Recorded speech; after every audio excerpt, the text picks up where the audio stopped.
Today in our Daughters of Liberty videos, we're talking about weaving and the household loom. This is a replica of an 18th century home loom, and I'm about to advance the warp because you can only weave so far before the beater bar can do it, and I just thought it would be kind of fun to show you how. This is all handmade, and it has a break bar. You lift it, the cog advances one time, and then there's a ratchet and pawl system. Hand-forged iron. It takes a little strength. And so you pull your warp forward a little, and it'll move it toward the back beam. In the 18th century, during the homespun time, where we would be weaving more of our clothing, spinning more of our clothing as Daughters of Liberty, people broke out these old home looms, and they were little bits of treasures. They were made to take apart and put away in the winter time, because summer was the weaving time, and they would be taken apart and wrapped in oilcloth and put in the barn for the winter until the next summer. And this little gal is a 4-shaft counterbalance loom, which is typical of what they had. What I've got warped on here is 9 yards of linen to make shirts for my husband. And so one thing that the colonists used to do is take their bobbins before they put them in the shuttles and soak them in water till the linen was nice and moist. Then you put it back, attach it onto your shuttle, and run it through. Now this particular loom is a little bit special, not just because it's a replica of 18th century, but it has an actual reed, and that's what they did in the 18th century. They would go to the wetlands and they would find long grasses, reed. They would try and find them the same size, or they would carve them and they would be cut to size and then mounted. Sometimes they would soak them in a shellac-like resin to keep the reeds firm, and then they would be mounted on an iron frame and put into the beater bar. And then the beater bar balances on hand-forged systems of valleys and mountains, and that would where you would put your beater bar would depend on what you're weaving. I'm weaving linen, so I put it in a deep valley up here, and that's because I need a firmer hand to beat back with. And then you could adjust it a little bit depending on the fiber. If you're beating wool, you don't want a firm hand because it's a little more delicate. We have the horses and pulley system, which is with the counterbalance. I've got 4 shafts here, and I've got her warped up for tabby weave, which is best for shirts. She's got all the lambs and the treadles and everything ready to go. And I've been weaving on maybe a couple of yards. Other types of things that you might weave on a loom like this would be maybe things for your household. These are out of linen. And with the 4-shaft loom, you could weave most things that you wanted to for your household. Basic clothing, basic hand linens.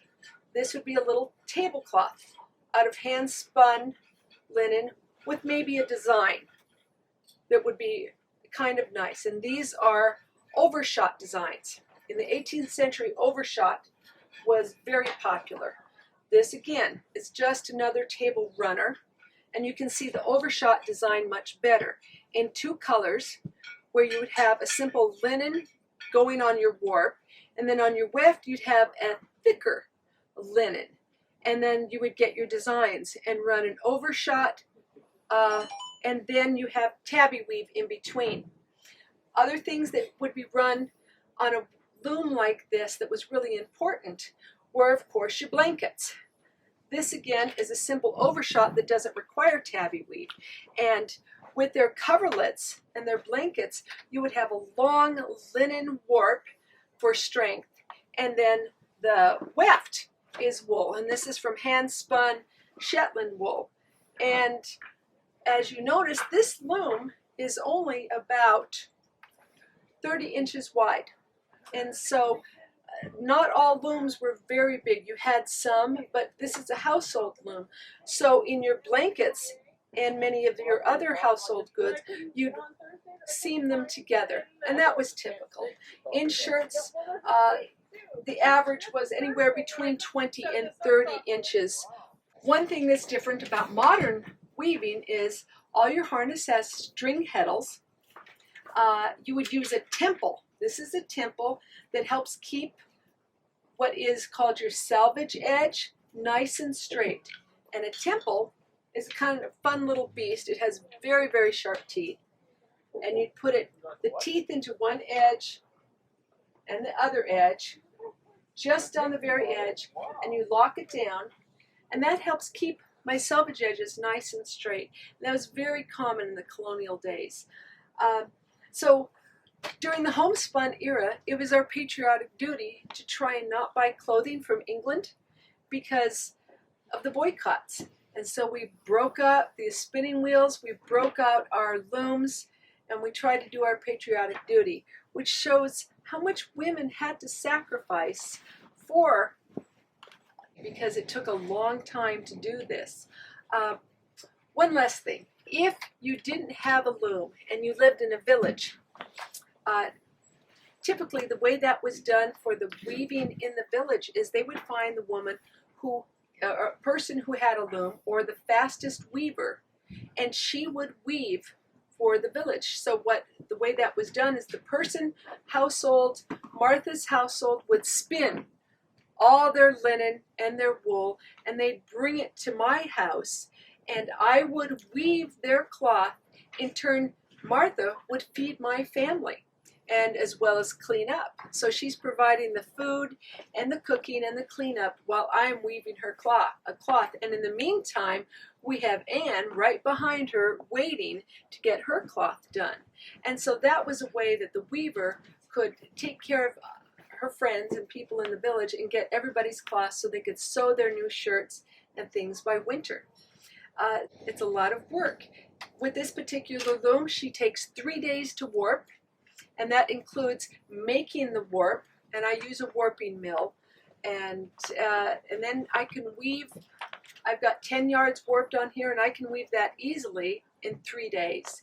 And then on the last day, I will take and launder a hot soak of my linen and dry it before it's ready to be made into cloth.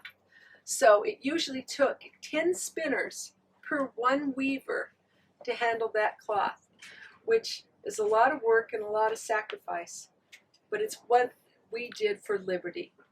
Have a good day.